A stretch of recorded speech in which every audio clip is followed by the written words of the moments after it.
Hello everybody and welcome to Gene's Reviews. Reviews from a regular dude, where I do movie reviews, trailer reactions, I react to YouTube videos, and I review YouTube channels, and I do whatever the hell I want. How's everybody doing today? Today, I'm going to look at one of the videos from Top 5 Unknowns. This is called 5 Scariest Meetings Online, or something like that. Shit, my memory sucks. I think I'm getting Alzheimer's already. It's 5 scariest meetings that of people who have met online. Jesus, am I going to be able to do this? Okay, let me get my headphones on. And we'll do this. I'm going to do this uncut. I'm not going to cut any of this shit out. So you're going to see all the garbage along with it. So let's do this right now.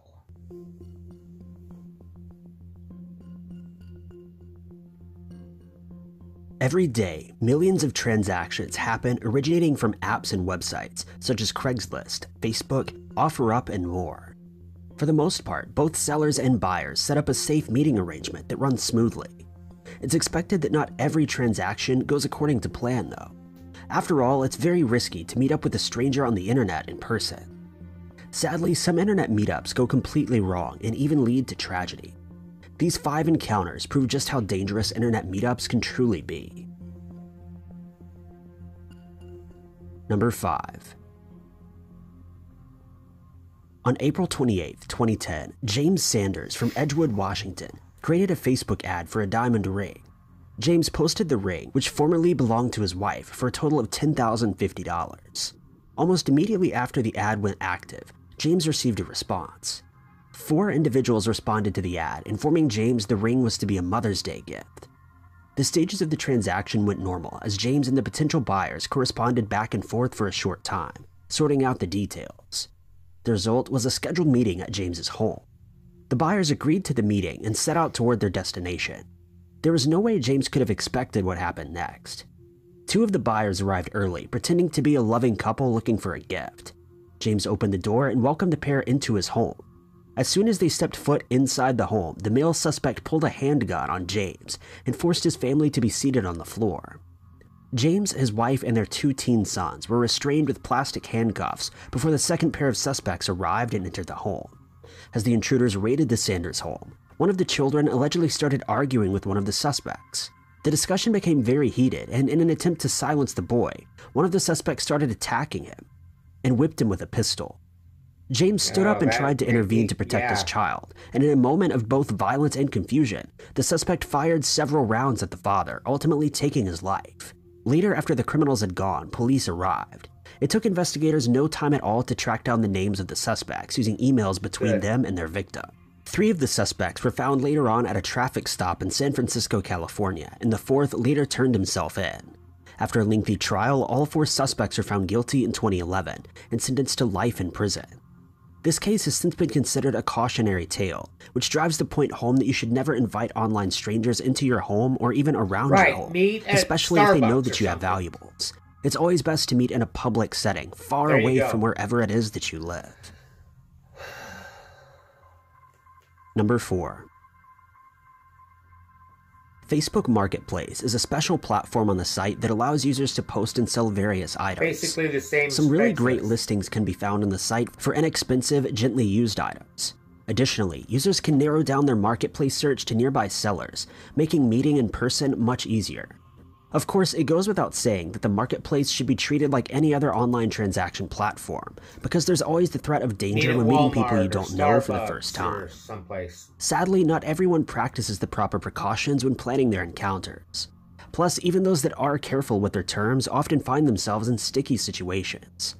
Unfortunately, when 20-year-old Danny Diaz made arrangements to buy a PlayStation 4 from a member of a Facebook marketplace in 2018, he was one of the unlucky victims that walked directly into danger's path. The 29-year-old Rufus Thompson from Trenton, New Jersey posted a used PS4 and a few games on the marketplace for $240. Danny quickly responded to the post, which is a great deal. According to friends, Danny shared that he was buying the affordable bundle as a gift for his younger brother. Danny and Rufus exchanged a few online messages which contained nothing out of the ordinary, just details of their plans to meet and how the transactions would play out. Those details didn't matter at all in the end, though. On March 23, 2018, Rufus Thompson and his friend Akmal instructed Danny to meet them in an alley behind a busy city street that was halfway between for both the seller and the buyer. I mean, if he does that, although meeting in a dark alley seems like an immediate red flag for most people, Danny, who was probably too focused on the amazing deal, didn't think twice about it. When he arrived, the suspect pulled a weapon on Danny and forced him into a nearby garage. They attacked him, stole the $240 that he brought, and stole his ATM card and then tied him up. At some point, the suspects fired shots at Danny and dumped him along the bank of a creek. The criminals then took Danny's card to a bank and withdrew $700. When Danny was found, police noticed that he was restrained with a cut electrical cord, and pink duct tape, a very specific choice that would eventually aid in the investigation. Thankfully, it wasn't hard to identify the suspects thanks to a series of Facebook message exchanges and the footage from the Chase Bank showing both men using the victim's card. A warrant was issued to police to search for the suspects' homes.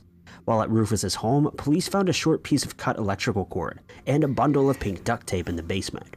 They were both arrested and charged and found guilty. This one would be on there.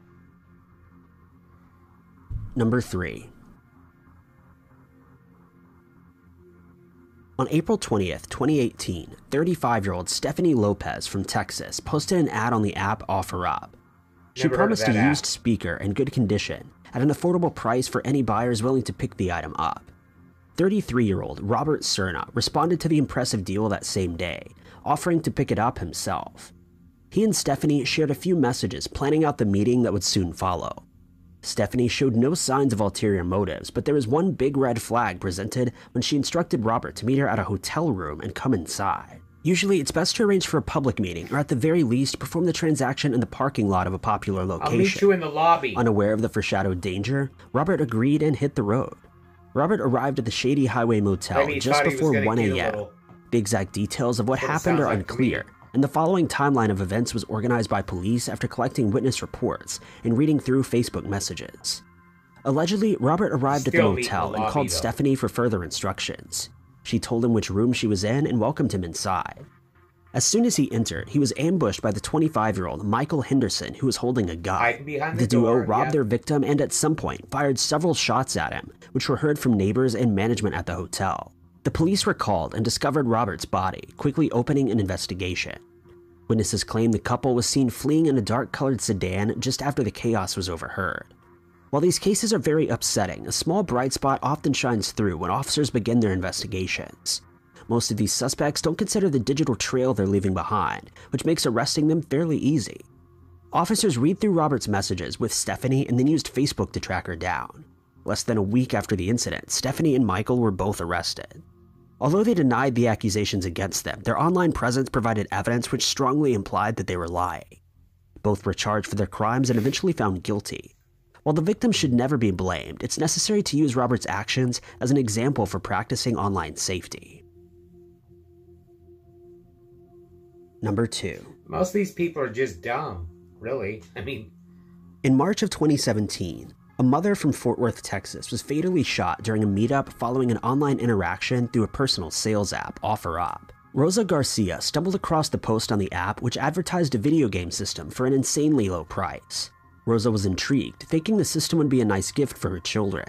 She contacted the seller, who seemed to be an older man named Jose Hernandez. They shared a few messages and set up a time and place to meet. Rosa arrived shortly after at an apartment complex where the seller allegedly lived. The man approached Rosa's vehicle and saw that she'd brought her husband and teenage son along for the ride. He instructed the family to follow him into his apartment to retrieve the system. They complied, and when passing through an alleyway between the two buildings, the man turned to the Garcia family and pulled out a gun. The family responded by trying to run back to their vehicle as the suspect unleashed several shots. Rosa's husband stopped and pulled out his own gun, which prompted the suspect to run off. Right on. I hope he shot the son of a bitch. Sadly, his wife had already been hit in the head and was lying on the ground. Rosa was rushed to a hospital but didn't survive. Police became involved and quickly discovered that the online profile of Jose Hernandez was actually operated by a 19-year-old named Trehan Horton, who matched the description provided of the shooter. Treyon was apprehended and was believed to have been involved in a series of other OfferUp robberies in the area. He denied any involvement in Rosa's passing, though. However, a text was found from his girlfriend in which he stated, "I'm sorry and I really mean it.